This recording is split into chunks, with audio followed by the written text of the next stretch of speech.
선관위 사전투표 기기 입찰과 관련해 더 자세히 알아보도록 하겠습니다. 직접 취재한 국회팀 노태원 기자와 함께합니다. 어서 오십시오.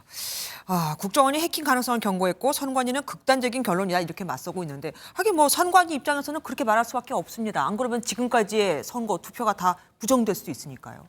네, 그렇습니다. 그동안 사전투표 부실 관리 지적이 선관위에겐 굉장히 아픈 부분이었잖아요. 그렇죠. 국정원의 이번 발표도 사실 그런 맥락에서 좀 아픈 결과로 다가올 수 있습니다. 네. 사전투표소에 설치된 통신 장비가 외부에 인가되지 않은 컴퓨터와 연결돼 결국 내부 선거망에 침투할 수 있는 여지가 있다. 이런 내용이었습니다. 네. 이렇게 되면 중복 투표도 가능한 것이어서 문제가 심각할 수 있다는 거죠. 그러네요. 네, 그러나 선관위는 선거라는 게 온라인상으로만 진행되는 게 아니다. 그러니까 현장에서 여러 장치들이 있다고 설명하면서 기술적인 작은 가능성만 두고 국정원이 이런 발표를 하는 건 오히려 부작용만 낳는다. 이런 입장입니다. 근데 이게 또 다가 아닙니다. 아까 노태원 기자가 취재한 내용을 보면 사전투표에 투입되는 본인 확인기와 관련된 거예요. 실제 오류율이 높으면 그럼 구체적으로 투표에 어떤 영향을 미치게 될까요?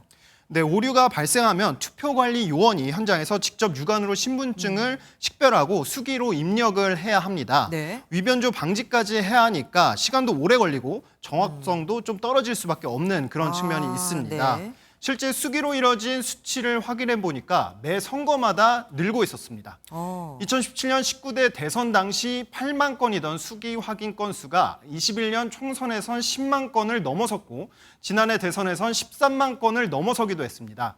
사전투표 수가 늘어난 영향일 것 같지만 오류율이 더 높아진 것도 볼 수 있었습니다. 네. 선관위는 신분증 자체가 구부러지고 휘어진 것들도 많이 포함됐다고 설명했지만 기술이 더 나아질 거란 기대와는 좀 다른 결과로 볼 수 있겠습니다. 네. 입찰 결과도 참 석연치가 않습니다. 어떤 기준이 적용됐던 건가요?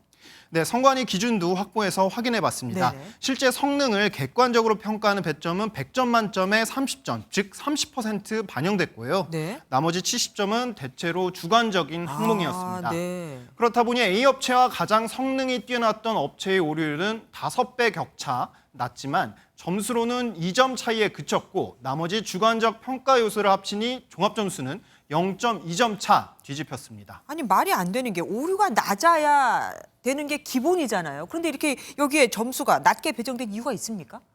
네, 선관위는 내부 훈령을 통해 각 평가 부분 배점이 30점을 넘을 수 없도록 규정돼 있다 이렇게 설명을 했습니다. 네. 다른 기관들과 비교해 봤습니다. 궁금해서. 네. 법원과 공공기관 등 입찰 제안서에서는 성능 평가 배점이 50점, 60점, 그러니까 50%, 60%, 오. 50%, 60% 이런 것도 있었습니다. 굉장히 높네요. 네.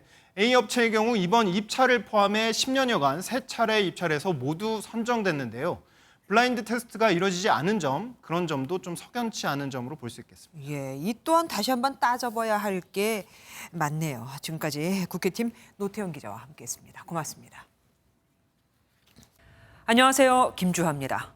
공정하고 신속한 MBN 뉴스 유튜브를 통해서도 만나보실 수 있습니다. 특히 더 많은 뉴스와 라이브를 보고 싶으시다면 오른쪽을 눌러서 구독하시면 됩니다. 어렵지 않죠? 빠르고 정확한 뉴스로 계속 찾아뵙겠습니다. MBN 뉴스를 시청해주신 여러분 고맙습니다.